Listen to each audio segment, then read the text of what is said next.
Afternoon, guys. I'm doing well. Today I have, which will be a first impressions of McClelland's beacon. This is a vintage Virginia flake with delicate seasoned perique. This was made exclusively for the Pouty Collectors Club of America. Although I do believe that McClelland's put this into regular production, I think around 2009, 2010, but this tin, if you can see, is from 2006. Again, you might be thinking, oh, he's paid a fortune for that. I paid for this tin £30. Now, in the UK, your average price of tobacco now has kind of gone up. We're looking at roughly £17 a tin.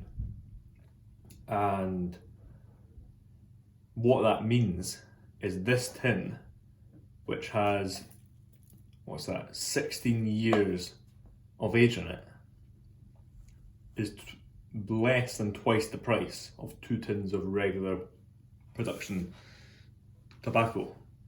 Whereas this has 16 years of age in it. It's a Virginia Perique by the legendary blend house McClelland, and it is no longer produced.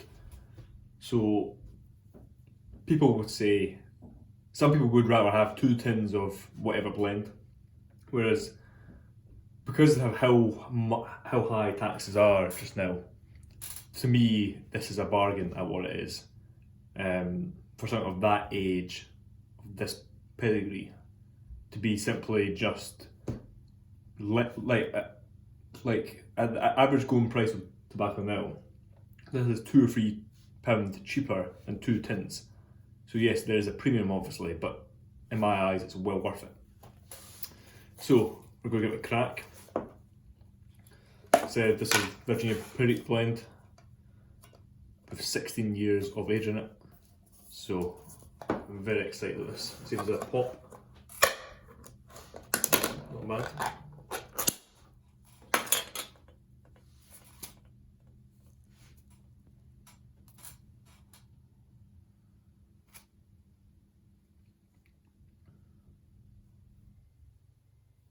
Instantly, very McClelland ketchupness.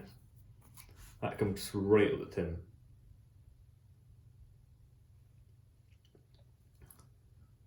You can see the sugar crystals up on the tobacco.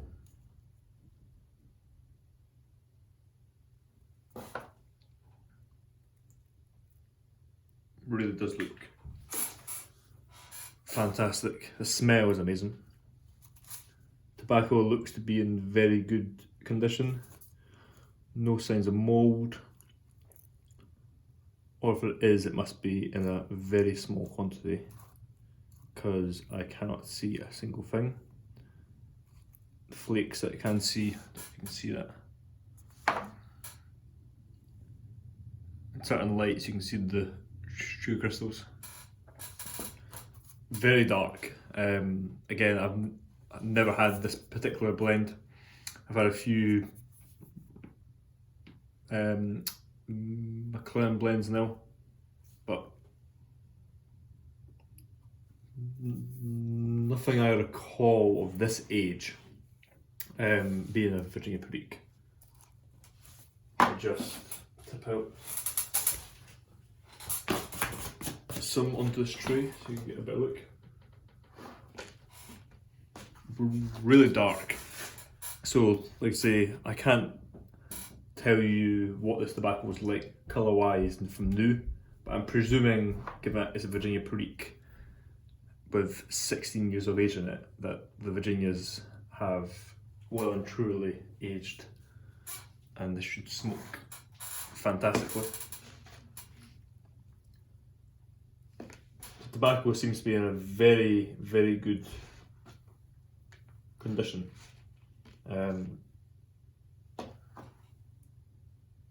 Yeah, it smells fantastic. Very McClelland's ketchupness on the tin. but it's kind of died down. It's almost like I've cracked the tin, it's burst out that smell, and it's starting to slowly die down. But as it would, been in there for the last 16 years. So I will dry some of this out. It's almost perfect smoking moisture. It's a little bit wet, which again shows you that these style of tins do prolong the life of tobacco, as the colour is obviously dramatically different from when new, I presume. But the moisture level seems very good. So I will load a bowl and I'll get back to you for my first thoughts. Right, so we've been smoking this about 5 minutes. It's in my Radice Silk Cut Liverpool and smoking very well.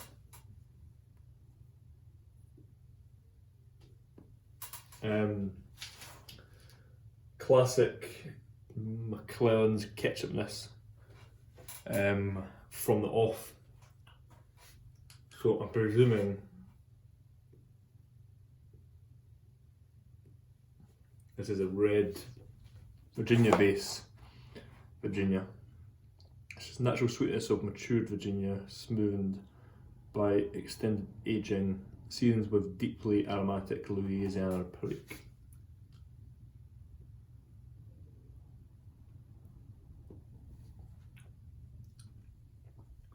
Not picking up too much of the perique so far, although I find that may need time. That's like a proper first impressions like this, where I've literally just cracked the tin. I do think blends like this, which are of this age, so again 16 years, should realistically, before you give your honest opinion, jarred for 3-4 weeks and then you sample it.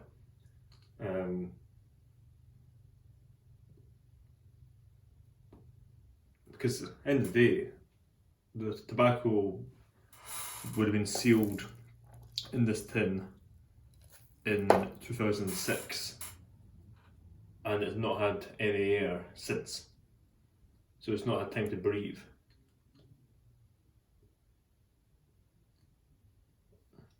I dried some out for say 10-15 minutes or so, but realistically, again, for a blend like this with this age, it needs time.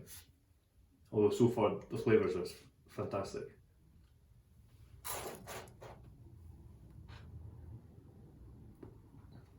Really extremely smooth, rich.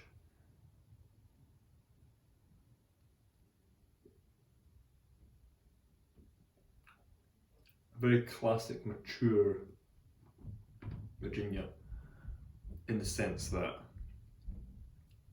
it's robust, it's not kind of lost in its strength.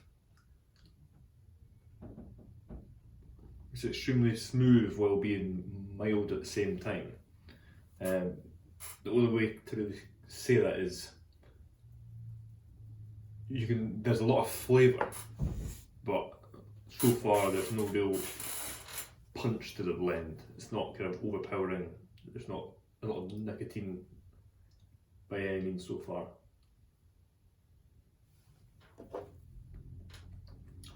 Moisture wise, pretty bang on. This is the second light. That first light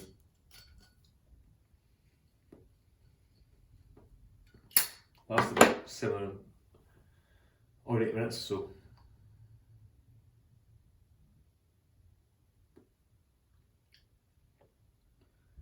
Yeah, you can tell a red Virginia personally when you draw on it and you get this wave of kind of sweet vinegar in the mouth. It's not unpleasant at all, but to me that's what I taste when I have a same with got it here actually. The same with Sutliff's Kringle Flake, where the first few draws in that, because it's so fresh, it is very, almost too overpowering. The taste of ketchup and that. But in here it's very pleasant.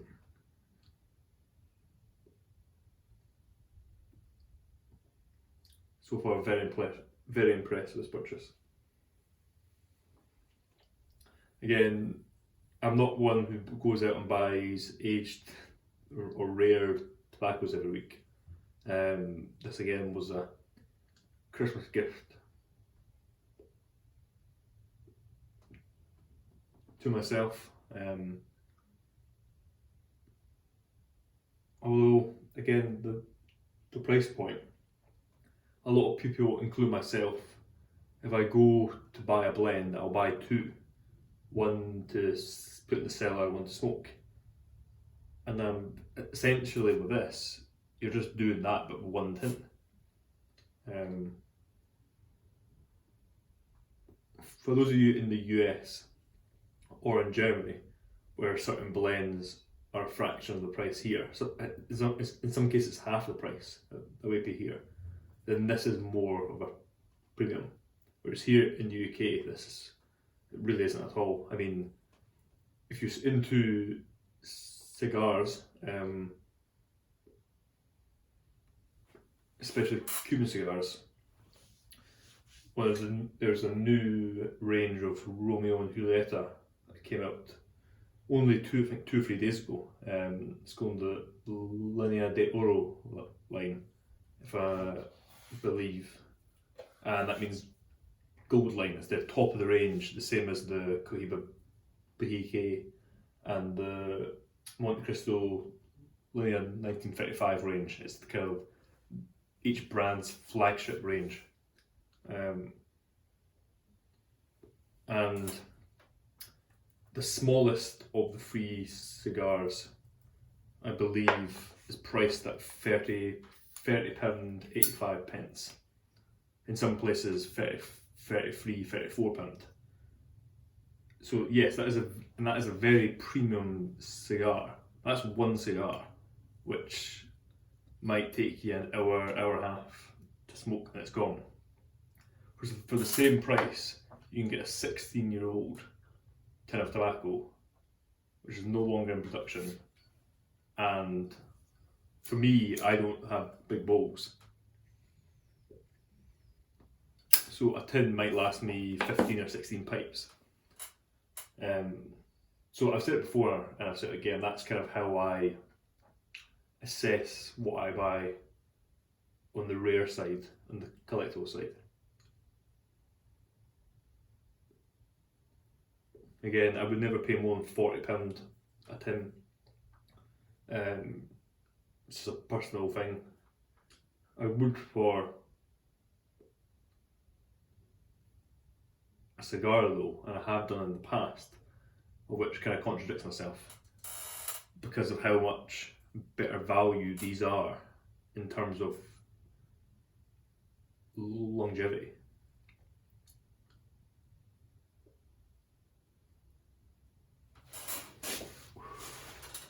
And to pick up a 16-year-old cigar is not cheap either. Again, the oldest cigar I've smoked was a 2001 Saint Laurent Serie. Saint Laurent still make one cigar in the line.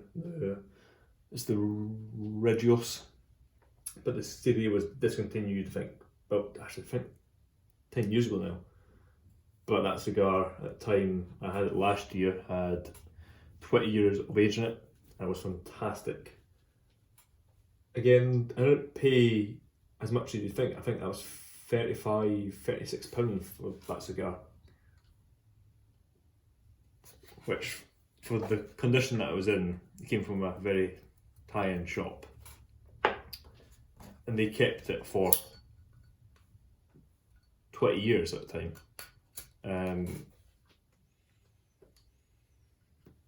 For it to cost £35 when new it would have cost, say, £18, £19, £20. It's not that bad a markup for 20 years of age. But don't get me wrong, tins like this and cigars like that are treats. I might have one truly aged cigar a year, if that. And tins like this I might open again 1 or 2 a year, if that.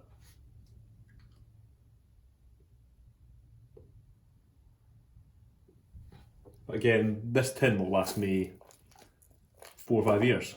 I'll smoke it maybe every couple of months or so. I'll have a bowl, but it isn't like I'm going to open the tin and go through it the next week.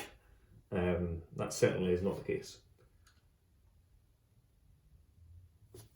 Okay, I'll stop it here and I'll come back with my final thoughts.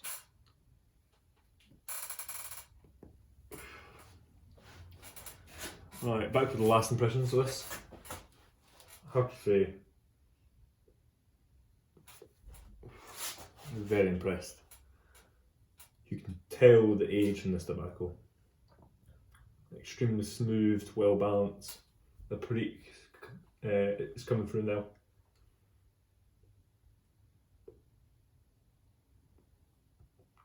As you get through the bowl, that McClelland ketchupness, would you say burns off? Well, not burns off, but it's kind of faded away now from when it first got lit. But again, that was probably down to the fact that I let it dry for 10 minutes and then put it straight in the pipe after being in the tin for so many years.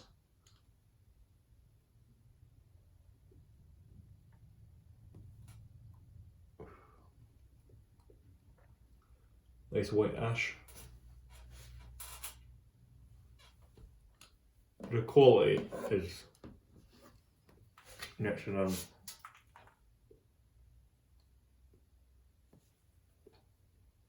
If I have to compare the quality of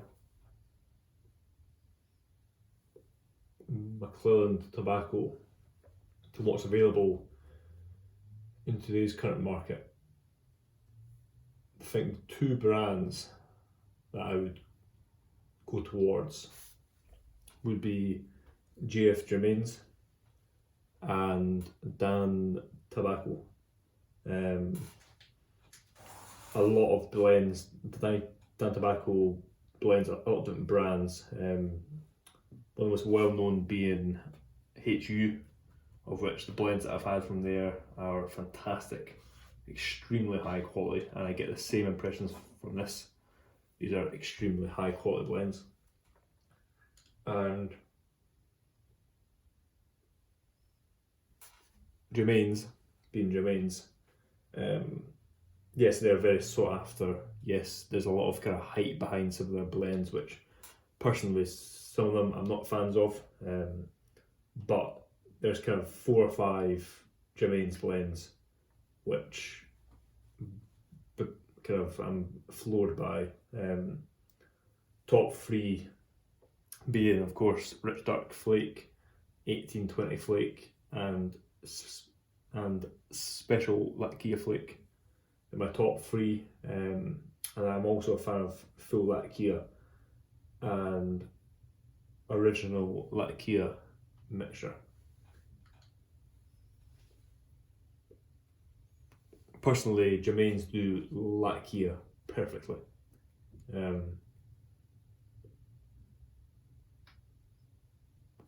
Something about if I was to line up 6 blends which had predominantly Latakia in them, and one was Germain's, I think I could blind test, identify which one was Germain's. The Latakia, the way they process it, has a very distinct aroma to it, which is extremely nice.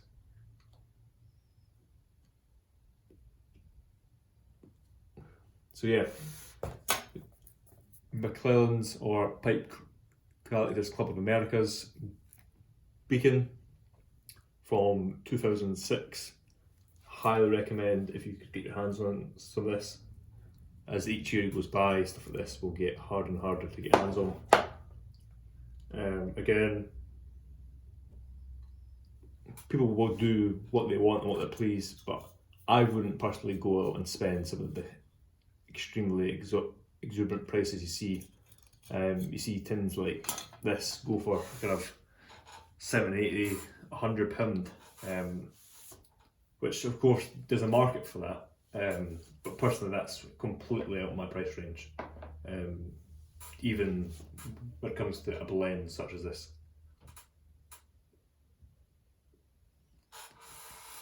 Okay, I think I've talked for enough. If you're into Virginia Periques, Virginia which has a bit more tart and sweetness to it, the Perique in this isn't strong at all. I would say it complements it very nicely. And the aginess is fantastic. Really good blend. If I was to give it a rating out of 10, 1 being awful, 10 being the best smoke you've ever had, I'd give it a solid 7.5, 8.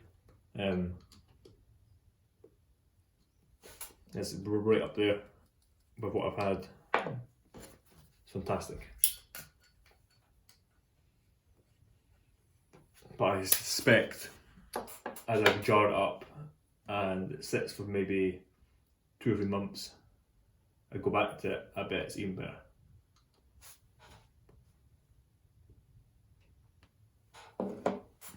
With all that being said, I hope you guys have a good rest of the week, and I'll catch you on the next one.